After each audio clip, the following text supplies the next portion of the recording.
Greetings one and all, I'm Red Angel, and welcome to another episode of Late Night Ponderings, my series of mini-editorials that covers a wide range of subjects. Today's subject, Five Nights at Freddy's, the necessary evil of horror games. Five Nights at Freddy's as a series has become quite polarizing since the creator, Scott Cawthorn, doesn't seem to know how to take a break between games. Since the initial release date of August 8th, 2014, dear old Scott has released 6 games under the FNAF umbrella, including a spin-off RPG in a very short span of time. This has undoubtedly caused some backlash against it, and understandably so. He flooded the market far too quickly with the merchandise, games, the book, and now the movie. The games are nearly inescapable. They're like My Little Pony or Undertale. No matter where you go, it'll be there in some capacity. What if I were to tell you that the malignant force of FNAF was necessary for this new renaissance of indie horror games we are getting? A necessary evil, if you will. Allow me to explain. When you think of runaway indie successes, FNAF isn't the only game that comes to mind. Amnesia, The Dark Descent, and Outlast are also waiting in the wings. The difference being that they don't have a multitude of sequels. Amnesia had Machine for Pigs, and Outlast just released the demo for its sequel after being in development for a while, which is a double-edged sword for the genre since there weren't as many recognizable and notable titles for the mainstream audience to immediately identify as horror that they'd play. Not that there weren't any good releases in the interim, there were, but not enough to gain the much-needed attention to the smaller game scene. See, horror as a genre is already very niche. A lot of people don't like horror because they're under the misconception of what horror can be rather than what it is. Horror is one of those few genres that is named after an emotion, and that emotion is what horror is. Horror is a feeling, unlike any other. Silent Hill was considered a masterwork of horror, and Silent Hill 2 even more so because it embraced that feeling and ran with it. If there's one thing I can say about FNAF, it's that its atmosphere is oozing and dripping with that feeling.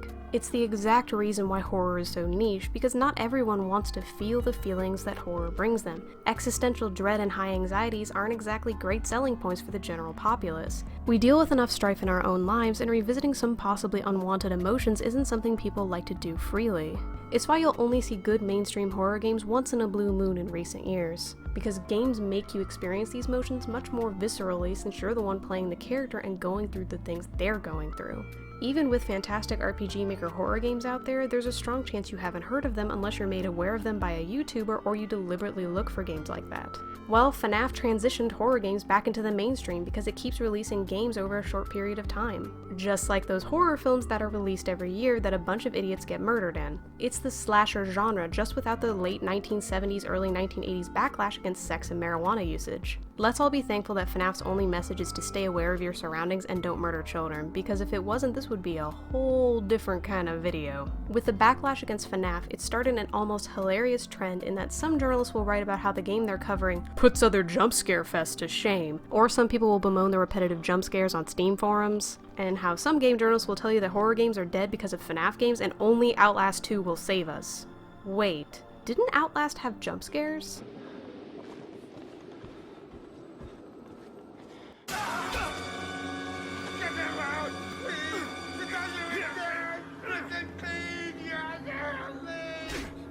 There it is.